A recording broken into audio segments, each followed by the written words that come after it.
ઓડિશાનું આ જે મંદિર છે પુરીમાં સ્થિત, ત્યાં એક એવો મહાપ્રસાદ છે કે એ મહાપ્રસાદને કોઈ પણ માણસ અથવા ત્યાંના મંદિરના પૂજારી, સેવકગણ કોઈ ગ્રહણ કરતું નથી. કે આ જે ધ્વજા ફરકે છે એની દિશા પવનની દિશાથી કેમ વિપરીત છે એનો તર્ક હજુ સુધી ઘણા બધા લોકો કાઢી શક્યા નથી. પુરીનું જે મંદિર છે જગન્નાથજી મંદિર, એના ઉપરથી ક્યારેય કોઈ પક્ષી પસાર નથી થતું. એટલું જ નહીં, કોઈ વિમાન પણ ત્યાંથી ક્યારેય પસાર નથી થતું. એટલે કે એ નો ફ્લાય ઝોન છે. એની આસપાસ એક પક્ષીનું ધ્વજાના એક હિસ્સાને લઈને ઉડવું, એ સિંહદ્વારનો પ્રભાવ એવો છે કે ત્યાં સમુદ્ર અવાજ મૌનમાં ફેરવી નાખે છે. ગમે એવો તડકો હોય, પુરીના મંદિરનો કોઈ પણ દિશામાં પડછાયો પડતો જ નથી, જે કદાચ વાસ્તુકલાનો પણ બેજોડ નમૂનો છે.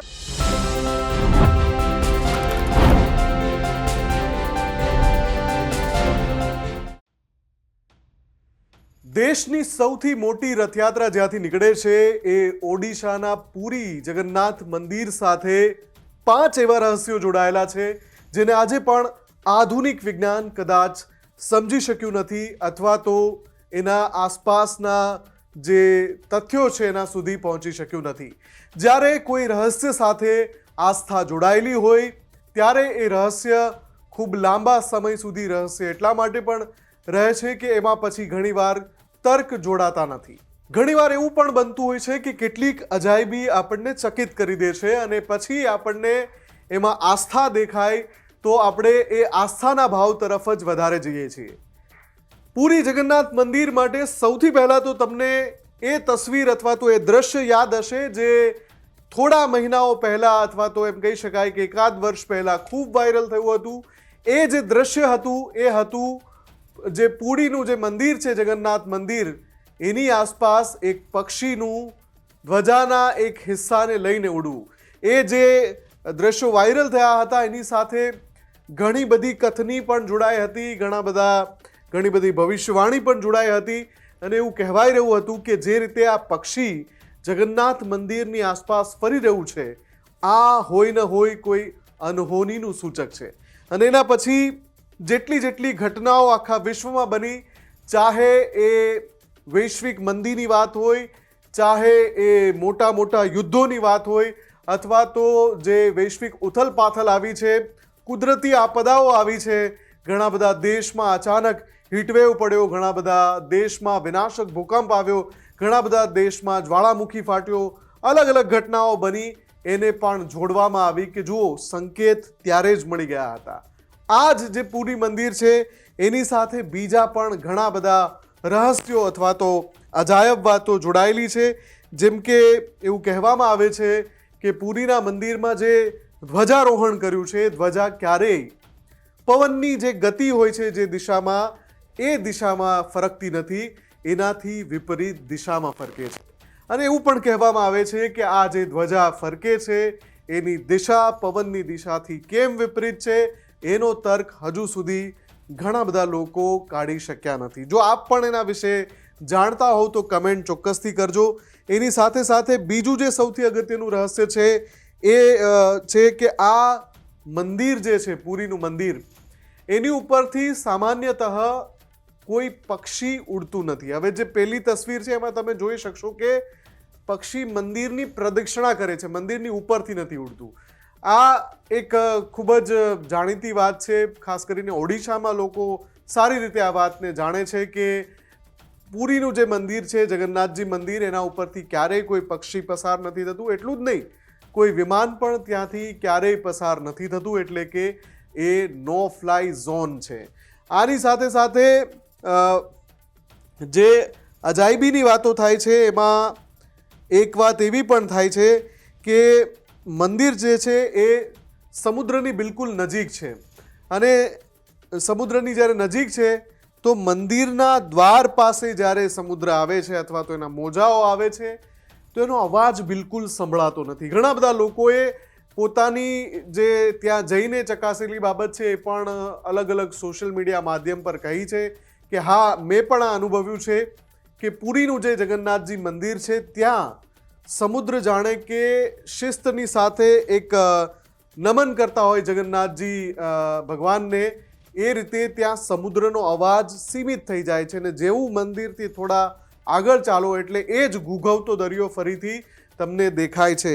આ જે વાત છે એને એટલા માટે એવું કહેવાય છે કે જે મંદિરનું દ્વાર છે, જે સિંહદ્વાર નામથી ઓળખાય છે, એ સિંહદ્વારનો પ્રભાવ એવો છે કે ત્યાં સમુદ્ર અવાજ મૌનમાં ફેરવી નાખે છે, એટલે કે ત્યાં ઘૂઘવતા મોજાઓનો અવાજ સંભળાતો નથી. જ્યારે તમે સિંહદ્વાર પાસે હોવ છો, દરિયો નજીક જ હોય છે, છતાં તમને અવાજ સંભળાતો નથી. આની અંદર કેટલું તથ્ય છે એ જે લોકો ત્યાં ગયા હશે એમને ખબર હશે. તમે પણ જો ત્યાં પ્રત્યક્ષ ગયા છો તો તમારો શું અનુભવ રહ્યો કમેન્ટ કરીને ચોક્કસથી જણાવજો.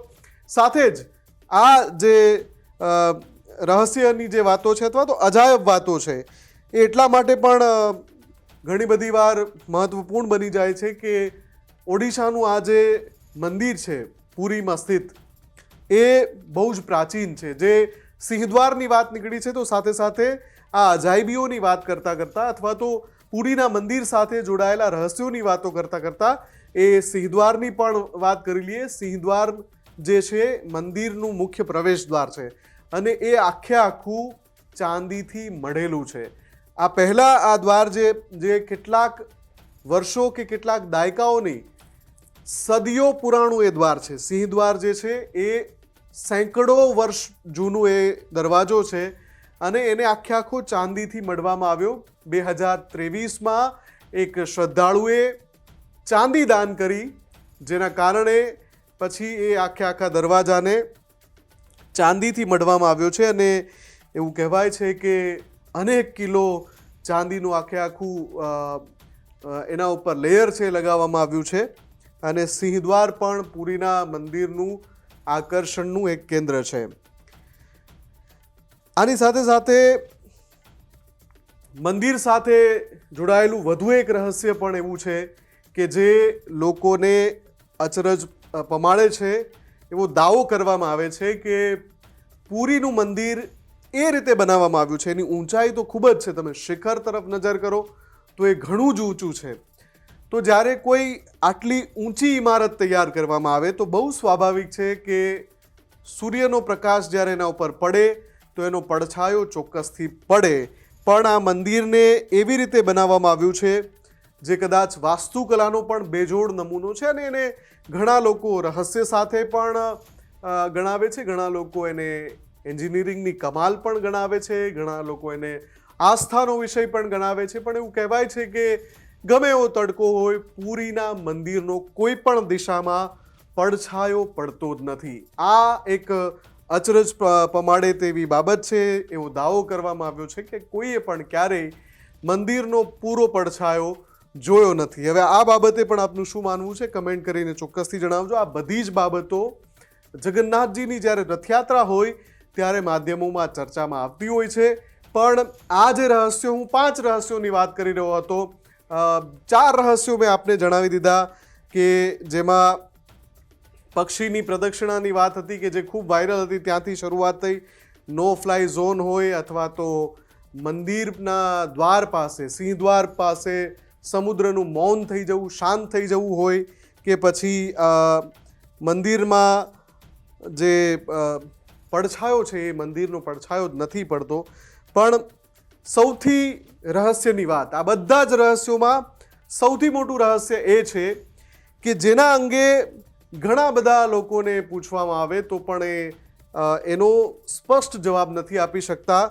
આ જે રહસ્યમય બાબત છે એ જગન્નાથજીની રથયાત્રા સમયે જે એક વિશિષ્ટ પ્રકારનો પ્રસાદ છે, મહાપ્રસાદ. આ મહાપ્રસાદ આપણે જ્યારે જગન્નાથજીની રથયાત્રા હોય, અમદાવાદમાં રથયાત્રામાં આપણે ખબર છે કે ટનબંધ માત્રામાં પ્રસાદ બને છે અને એ પ્રસાદનું વિતરણ પણ થાય છે, ભાવિકો એ પ્રસાદને ગ્રહણ કરે છે.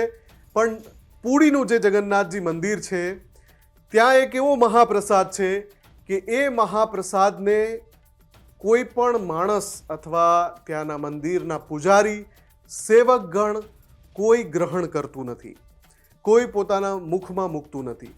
એવું નથી કે એ પ્રસાદ એવો છે કે એને ખાઈ ન શકાય, એ અખાદ્ય નથી. એ પ્રસાદ એવી વસ્તુઓથી બને છે કે એકદમ સ્વાદિષ્ટ હોય છે. શું હોય છે આ પ્રસાદમાં? આ જે મહાપ્રસાદ છે એની અંદર દૂધ હોય છે, પનીર હોય છે, ખાંડ હોય છે અને કેટલાક એવા વિશિષ્ટ પ્રકારના ખાનગી રીતે તૈયાર કરાયેલા સ્વાદિષ્ટ મસાલા હોય છે. આનું જે દૂધ બને છે, મીઠું દૂધ, એ ઘડાની અંદર બંધ રાખવામાં આવે છે. આ ઘડા જે હોય છે એ માટીના ઘડા હોય છે અને આ પ્રસાદ ભરેલા ઘડા છે એ જ્યારે રથયાત્રા નીકળે છે ત્યારે જે ભગવાનની મૂર્તિ છે એની સમક્ષ, એમ કહે છે કે ભગવાનના જે આ હોઠ આવે છે એની સમકક્ષ મૂકવામાં આવે છે, એની સામે જ મૂકવામાં આવે છે. અને આ જે મહાપ્રસાદ છે એનું નામ છે અધરપના. તમે કોઈ પણ જગ્યાએ સર્ચ કરશો તો અધરપના ઉપર ઘણી બધી વાતો તમને જાણવા સાંભળવા મળશે. પણ અધરપના એક રહસ્યમય પ્રસાદ છે એવું પણ એમાં ઘણા બધા લોકો કહેતા હશે. જ્યારે આ અધરપના નામનો મહાપ્રસાદ રથ ઉપર લાવવામાં આવે છે ત્યારે એ પ્રસાદને ત્રણેય ભગવાનના હોઠની સમકક્ષ, અધર એટલે કે હોઠની સમકક્ષ રાખવામાં આવે છે, સમાંતર મૂકવામાં આવે છે. અને પૂજા વિધિ થયા બાદ તુરંત જ આ જે ઘડા છે, જેમ મેં શરૂઆતમાં કહું એમ માટીના ભરેલા ઘડા હોય છે અને એ માટીના ભરેલા ઘડાને પૂજા વિધિ થઈ ગયા બાદ તુરંત જ જમીન પર ઢોળી દેવામાં આવે છે. એટલે કે એ જમીન પર વિખેરાઈ જાય છે. ત્યાં જે રથયાત્રા જ્યાંથી નીકળતી હોય ત્યાં ઢોળાઈ જાય છે જમીન પર, પણ કોઈ માણસ એને ગ્રહણ કરતું નથી, કોઈ પૂજારી ક્યારેય એને ગ્રહણ કરતું નથી, કોઈ સેવક ક્યારેય એને ગ્રહણ કરતું નથી, કોઈ ખલાસી ક્યારેય એને ગ્રહણ કરતું નથી. કોઈએ હજુ સુધી જ્યારે અધરપના જે મહાપ્રસાદ છે એને લઈને આવતા હોય છે તો એ ઘડા જે લઈને જતા ગણના જે લોકો છે એમણે કહ્યું છે કે એની અંદરથી એવી સુગંધ આવતી હોય કે તમને એ ચાખવાની ઈચ્છા થાય, પણ આજ સુધી આ મહાપ્રસાદને કોઈએ ચાખ્યો નથી. હવે આ શું કામ આવું છે? તો કેટલાક જે વડીલો છે એમનું એવું કહેવાનું છે કે આ પૂર્વજોના સમયથી ચાલતી આવી પ્રથા છે જે રથયાત્રાની અંદર અચૂક નિભાવાય છે.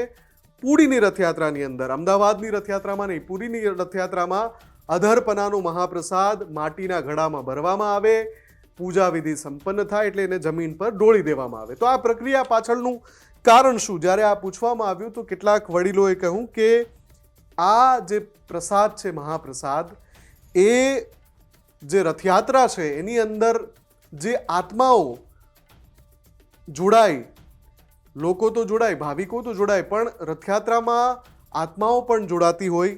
એમાંથી કેટલીક આત્માઓ અતૃપ્ત હોય તો આ પ્રસાદ જમીન પર ઢોળાય એને અતૃપ્ત આત્માઓ ગ્રહણ કરી લે છે અને એ રીતે આ અદૃશ્ય શક્તિઓ છે એ બધી શાંત થઈ જાય છે.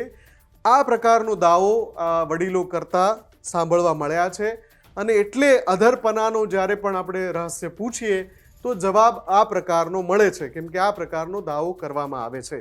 હવે આ દાવો કેટલો સાચો છે, કેટલો ખોટો છે, એ જે વડીલો છે એમને ખબર હશે, પણ એની પાછળનું રહસ્ય જે પણ હોય, એક વાત 100% સાચી છે કે અધરપનાનો જે મહાપ્રસાદ છે એ ક્યારેય માણસે હજુ સુધી ચાખ્યો નથી, પૂજારીઓએ ચાખ્યો નથી, સેવક ગણોએ ચાખ્યો નથી, કોઈ ખલાસીઓએ પણ ચાખ્યો નથી. સૌ માને છે કે આ જે પ્રસાદ છે એ માટીના ઘડામાં હોય છે અને પછી એ માટીના ઘડાને ફોડી નાખવામાં આવે છે, બસ ત્યાં વિધિ પૂર્ણ.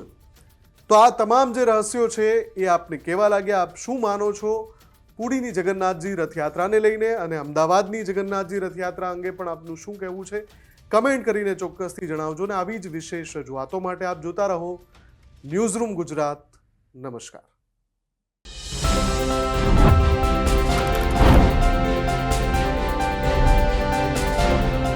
ખેડૂત ભાઈઓ છે ખેતરમાં ડ્રોન ઉડાવતા હોય છે ત્યારે આપણે એક પ્રશ્ન સતાવતો હોય છે કે જે આપણે અત્યાર સુધી જીપીએસ ટેકનોલોજીવાળા ડ્રોન વાપર્યા છે, જેથી કરીને મોબાઈલ ટાવર છે અથવા તો હાઈ ટેન્શન લાઇન પસાર થતી હોય, કોઈ વૃક્ષો હોય, ત્યારે જે જીપીએસ ટેકનોલોજીવાળા ડ્રોન છે એમાં ટકરાય અને ટ્રેસ થાય છે. પણ એગ્રીઓન લાવ્યું છે GNSS ટેકનોલોજી ડ્રોન, જેથી કરીને એ ડ્રોન છે એ કોઈ જગ્યાએ ટકરાય નહીં, પોતાની રીતે જ ડિસિઝન લે છે ને મૂવ થઈ જાય છે, જેથી કરીને GNSS ટેકનોલોજી ડ્રોન છે એ વાપરવાનો આગ્રહ રાખો.